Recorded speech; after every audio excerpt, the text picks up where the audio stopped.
டயபெட்டிஸை ஏன் ஏர்லியரா ஸ்கிரீன் பண்ணணும்? குறிப்பா டயபெட்டிஸோட அறிகுறிகள் 50% பேருக்கு மட்டும்தான் இருக்கும். என்ன மாதிரி அறிகுறிகள் இருக்கும்னா, அடிக்கடி யூரின் போவாங்க, அடிக்கடி தண்ணி குடிச்சிட்டு இருப்பாங்க, அடிக்கடி உங்களுக்கு சாப்பிட்டுட்டே இருப்பாங்க, அடுத்தது வெயிட் லாஸ் இருக்கும்.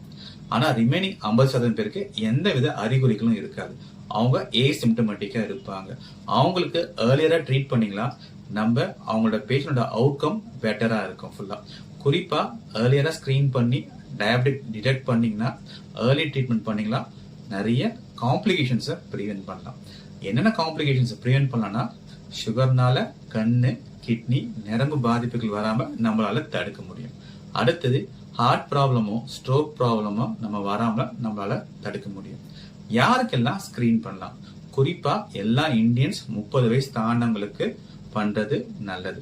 ரெண்டாவது ஃபேமிலி ஹிஸ்டரி, அப்பா அம்மா இல்லைன்னா ஃபேமிலி மெம்பர்ஸ் யாருக்காவது டயபெட்டிஸ் இருந்தா ஸ்கிரீன் பண்றது நல்லது. மூணாவது பிரெக்னெண்டா இருக்கவங்க இல்லைன்னா பிரெக்னென்ட்காக பிளான் பண்றவங்களுக்கும் டயபெட்டிஸ் ஸ்கிரீன் பண்றது நல்லது. குறிப்பா பிசிஓடிஸ் இருந்தாலும் ஸ்கிரீன் பண்றது நல்லது. Apart from that over weight இல்ல ஒபிசிட்டி, உடல் பருவம் இருக்கவங்களுக்கும் ஸ்கிரீன் பண்றது நல்லது. வேற எதுக்காவது மாத்திரை, குறிப்பா ஹார்ட்டுக்கோ இல்லைன்னா பிபிக்கோ இல்லை கொலஸ்ட்ராலுக்கோ ஸ்டீராய்ட்ஸோ இல்லைன்னா டிபிக்கோ மாத்திரை சாப்பிட்றவங்களுக்கும் இந்த டயபெட்டிஸ் ஸ்கிரீனிங் கண்டிப்பா பண்ணிக்கிறது நல்லது. ஏர்லியரா ஸ்கிரீன் பண்றதுனால நம்மளால ப்ரீ டயபெட்டிஸ் ஸ்டேஜ் கூட டிடெக்ட் பண்ண முடியும். அதோட இம்பார்ட்டன்ஸ் என்னன்னா, லைஃப் ஸ்டைல் மாடிஃபிகேஷன், அதாவது உணவு கட்டுப்பாடும் எக்ஸசைஸ் மட்டுமே 51% ப்ரீ டயபெட்டிக் வந்து நார்மலா ரிவர்ஸ் பண்றதுக்கான வாய்ப்புகள் ரொம்ப அதிகமா இருக்கு.